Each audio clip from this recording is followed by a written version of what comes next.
What's up, YouTube? What's going on? I hope all is well. Hope you're safe. Hope you're healthy. Hope your family's safe. I hope they're healthy. And I hope that you haven't been affected too much by this global situation. As for me, I'm doing okay. Could be better, but I can't complain. It could be much worse. Yeah, I have a lot of things that I need to get off my chest. Hence why I'm sitting here in front of a camera. Because I need to talk. So we need to talk. Seriously, we need to talk. Why am I saying this? Let me just stop right here. It's only fair that I give you some context first, right? So here's the context. So let's jump straight into it.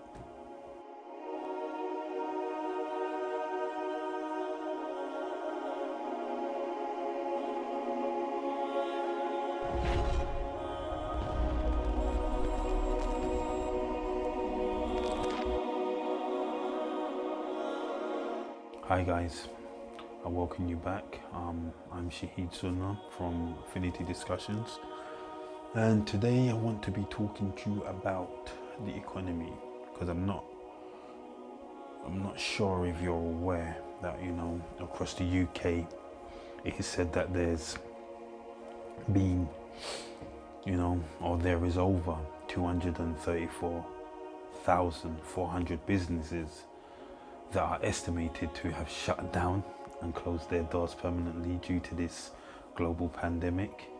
You also have in the far, far west, in the land of opportunities, the United States of America, it is said that over 100,000 businesses are expected to shut down and close their doors permanently, also due to this global pandemic. Now, globally, businesses around the world are expected to shut down and close their doors permanently again due to this global pandemic. Some countries more than others, especially those countries that had fully enforced lockdown protocols over their nations.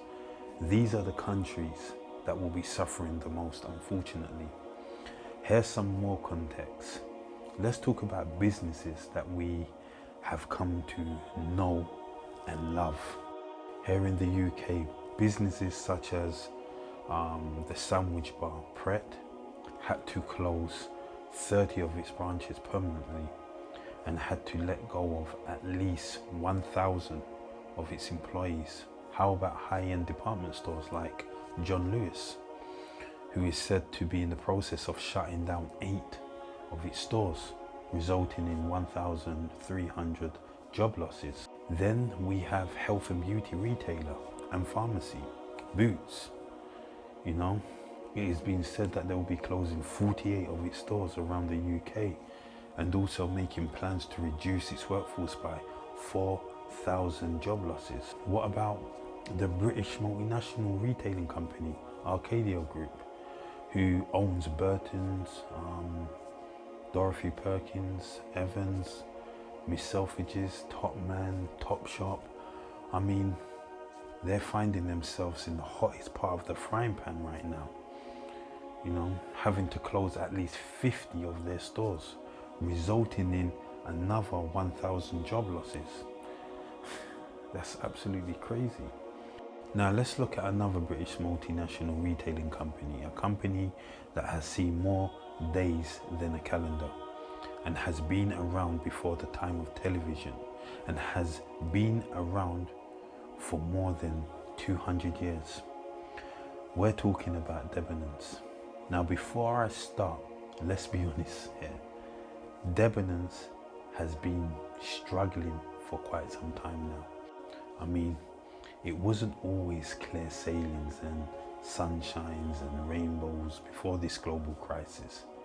Just look at the history of Debenhams. However, this global pandemic has been nothing but a big nail in the coffin for Debenhams. Debenhams has closed 22 of its stores last year, which will remain closed permanently after the lockdowns, resulting in approximately of around 2,000 job losses. However, it's not finished there. Unfortunately, Debenhams is also expected to close another 28 of its stores this year, 2021. Debenhams has now gone into administration, I believe was on the 9th of April, putting 20,000 people's job at risk. Since we're on the topic of administration, let's point out a few known companies that have went into administration themselves. We have the Mexican restaurant, Chiquitos. They went into administration on the 26th of March, putting 1,500 jobs at risk. Now we have British textile design company Laura Ashley, who went into administration on the 17th of March, putting 2,700 jobs at risk. We have Bright House, the big retailer of 270 stores that sell domestic appliances, electronics and household furniture. They went into administration on the 17th of March, putting 2,400 jobs at risk. Look what happened to Oasis and warehouse stores. They went into administration on the 14th of April. Unfortunately, they weren't successful in finding a buyer for the group, resulting in its 92 stores being closed permanently, never to be opened again. Consequence being 2,300 staffs being made redundant. What about the American lingerie, clothing and beauty retailer, Victoria's Secret? I'm sad to say, and I'm sad to report for all you kinky housewives and horny cam girls out there, you're going to be sad to hear that Victoria's Secret went into administration on the 5th of June, putting 800 jobs here in the UK at risk. I mean, the times that we're living in and what's happening right now in this day and age with this whole global pandemic, I just feel personally like my whole life has been sucker punched. No one saw this coming. What the hell is happening to our country? It just feels so strange to me now. The vibration or frequency just feels so wrong. And I know we're not the only country that is going through this. This whole situation is not unique only to the UK. I know this. For example, let's take it to the land of the free and the home of the brave for a hot second. USA. For those of you who aren't familiar with Francis Scott Key's statement, look, this is how serious the situation is. In almost every country, there is going to be a handful of companies, brands that are known to the people of that country. So don't be surprised if your favorite brand or organization ceases to exist, even with this second wave that is happening. And like what they said, meaning our governments, that this virus, COVID-19, and its many mutations are here to stay with us forever. Forever. Now, the question is for me, I just don't know how our governments know this.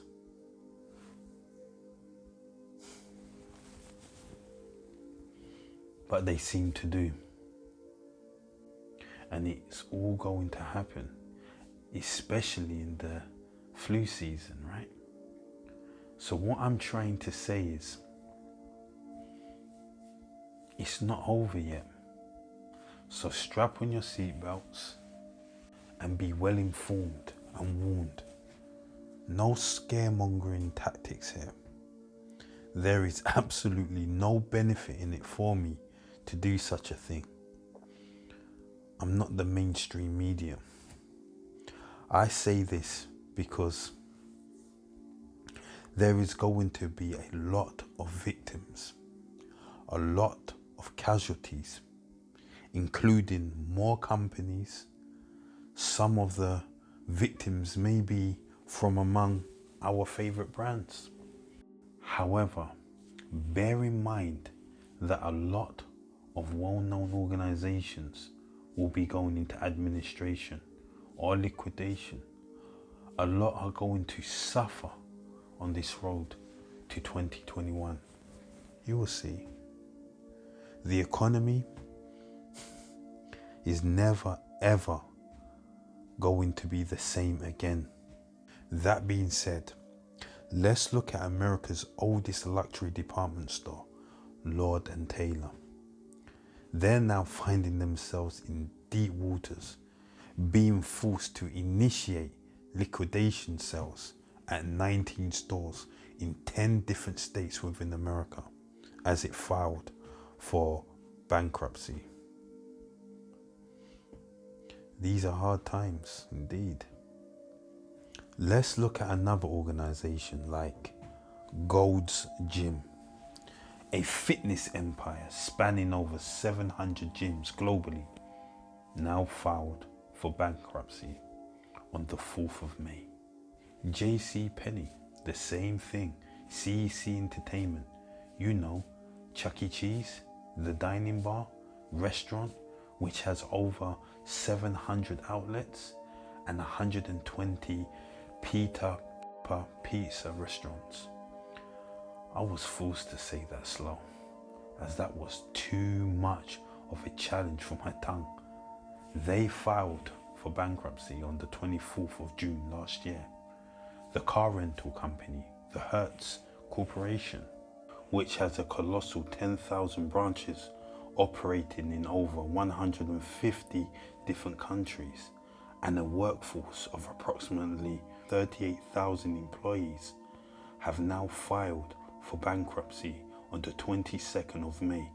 You have big telecommunication companies like Frontier Communication Corporation, who filed for bankruptcy on the 14th of April, and Intelsat, a communications satellite service provider, who also filed for bankruptcy on the 14th of May.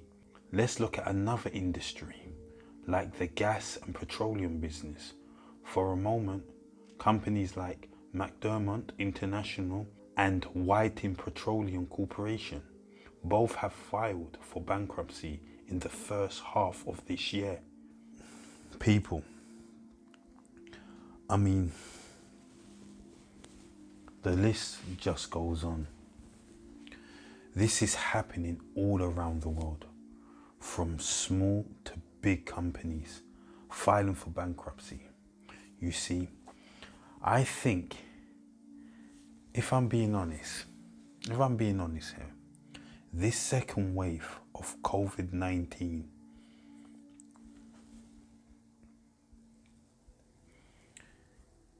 it needs to happen.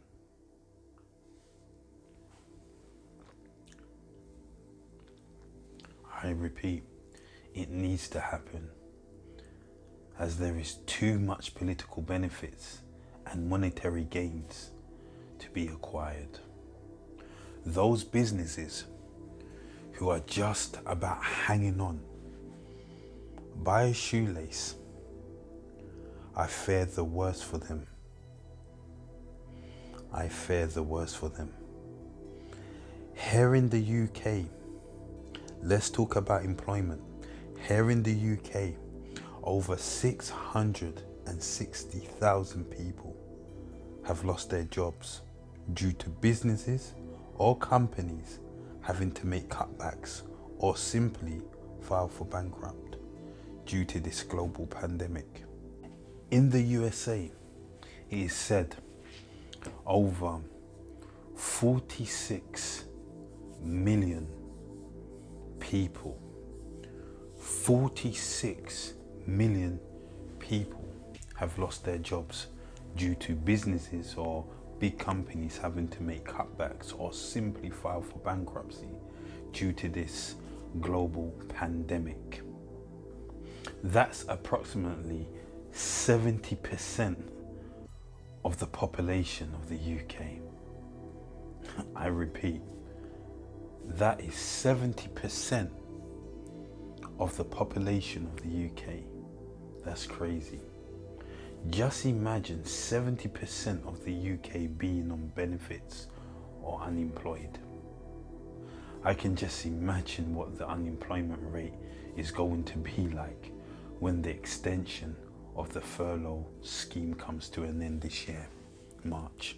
Even though our Chancellor Rishi Sunak extended it, all that has done is delayed the inevitable, because once the furlough scheme has finished, businesses or organizations are not going to keep on a full team of employees.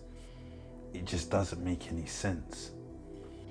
So people will inevitably be let go as businesses have slowed down dramatically. For a lot of companies and workplaces in general, to keep on paying out full wages or even 80% or even 50% of employees' wages is definitely going to be a great financial burden on any organization, especially if usual business has slowed down tremendously. I mean, where is the money going to come from to pay the wages? Simple maths. So, my advice would be for those of you who are on the furlough scheme to start laying out safety nets. Start to look at other options, whether it be looking for other jobs or by learning the way of the internet so that you can start to leverage it to provide for you and your family. Trust me, this second wave, this whole world keeps on talking about, is going to finish off a lot of businesses that just made it through the first wave by a strand of hair. It's no joke. It is no joke. They say the second wave is going to be more severe than the first. Again, how do they know this? How? Maybe Mystic Meg has been advising our government and leaking information about the future. Maybe that's a possibility. So all I'm saying, guys, is let's plan ahead and start to lay out those safety nets. And when I said I fear the worst, I mean in everything. Everything. We're already starting to see an increase in the deterioration of mental health due to these prolonged lockdowns, which was brought about by COVID-19. Globally, people are suffering tremendously in all areas of their lives. That much is facts. The consequences of such lockdowns are so comprehensive, and it wouldn't be possible to account for all the factors in terms of the damages caused by these lockdowns. The only way it will be possible to account for all the damages caused by these lockdowns is by allowing time to gradually unfold and expose to us day by day, week by week, month by month, and year by year, the true reality of our domestic and global situation. Now, in terms of the here and now, and this is straight up facts, there are endless amount of evidences highlighting that social isolation has profound psychological and social effects on individuals. This is coming from professional doctors, not me. No fables here. Whether it be from the GPs, the psychologists, the psychiatrists. This is why we have helplines from charity organizations offering some kind of guidance to help people through these challenging times. Why? Because people, you have to really acknowledge that we are living in unprecedented times. We are living within the full meaning of that word, unprecedented. This timeline we are living in is going down in history. The aftertaste of all this madness is going to be in all our mouths. The 4 generations right now on this earth will witness this calamity and will suffer the consequences of this directly, firsthand. Most people are lost out there, uncertain as to what the future will hold for them and their families, me included. As humans, we tend to fear the unknown, right? Hence why the increase of anxiety, stress and depression. And it's still on the rise. That in itself is a global pandemic, an unspoken global pandemic. And due to those emotional states which were garnered from this external and overhyped global threat, somewhere down the road, interpretations of our personal situation becomes distorted, which then gives rise to panicky, negative, or in some cases dangerous thoughts, which is then allied with actions that are not conducive to our lifestyle and in fact could potentially be harmful for that particular individual or those around that individual. Hence why the sudden spike in anxiety, stress and depression, drug abuse, alcohol consumption, domestic violence, which I must say in the UK, domestic violence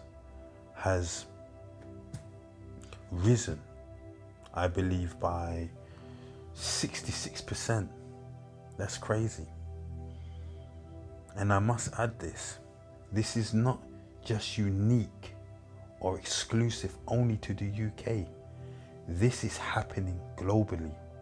So much so, it has been dubbed the shadow pandemic.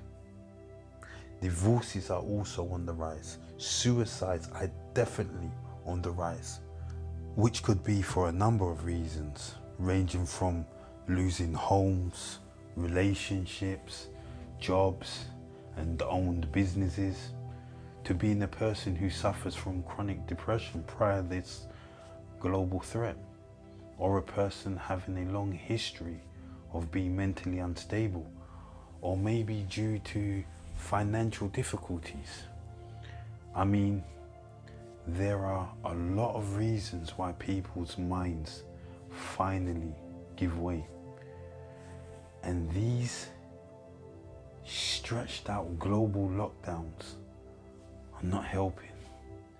To be honest, I'm still trying to get my head around all those cancer patients or those waiting for their results to see if they've been diagnosed as having cancer. the anxiety caused from all that waiting for their results is enough to kill most of us. I really, really feel it for those people. My heart goes out to them. What about those who lost loved ones due to their medical condition being delayed because of this so-called global threat? Knowing they could have been saved if only they received the proper medical attention their loved one deserved.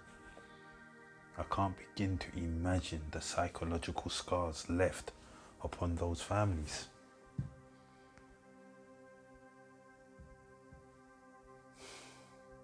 As you can see, these lockdowns were nothing but a death sentence for some. Our government did say that the nation is to expect at least 150,000 non-related COVID-19 deaths due to the sheer inconvenience. Wow, that's amazing. That's a lot of souls that are leaving this planet unnecessarily. What about the most senior of our societies? We know them as the elderly.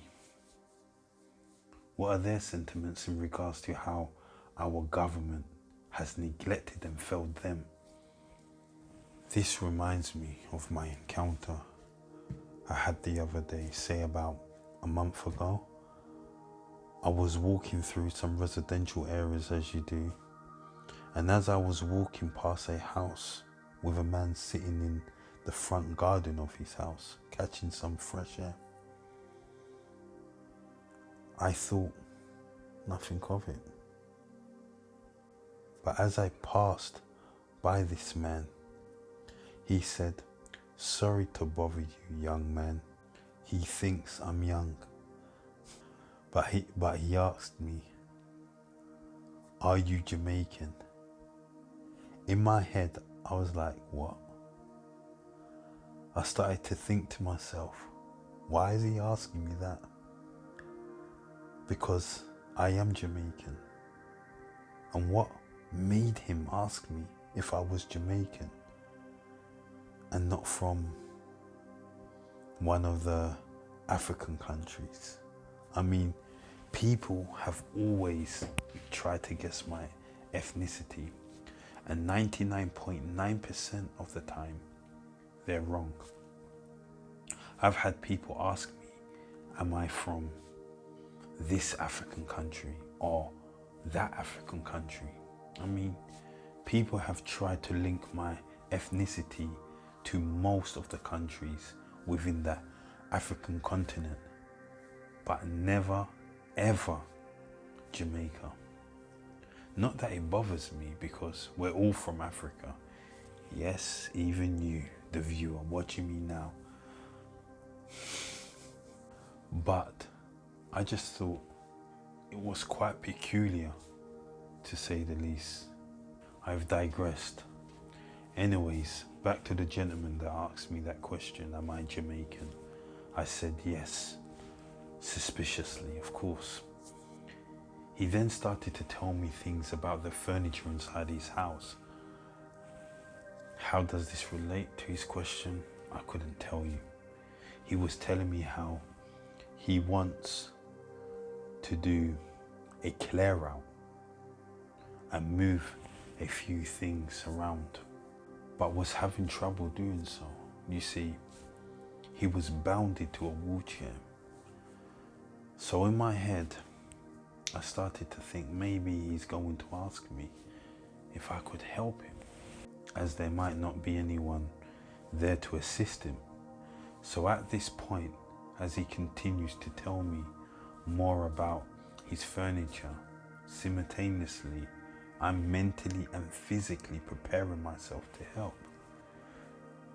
Then all of a sudden, he completely switched the channel on me and started to tell me about the size of his two thumbs, saying that he could have excelled at sports because he has been blessed with these two big sized thumbs. I know, random, right? But anyways, regarding his thumbs, to be honest, they appeared to me to be completely average. However, he saw some greatness in them. Then he went on about the management of his carers, how he needs to talk with them, which he gave me no context whatsoever. He just rambled on. Then he started to talk about how he was thinking to start reading. I mean, how I'm explaining this may seem to have some kind of structure. However, this is not how it went. The conversation I had with him was very choppy. It was all over the place, talking about one thing to another without any prior warnings or relevance to anything. Just random topics thrown in the air. And this went on for half an hour. But what I learned by talking with him, that looking beyond the inconsistency, the impulsiveness, and the volatile nature of our conversation lies a very, very lonely man who just wanted someone to talk with. And this was within the time of the lockdowns being much, much more stricter. You would find that most of our seniors in our societies were by themselves, with little to no communications with their families, friends, or anyone else for that matter. Hence why suicide amongst our seniors went up. And now we're in the second wave. For them, my heart goes out.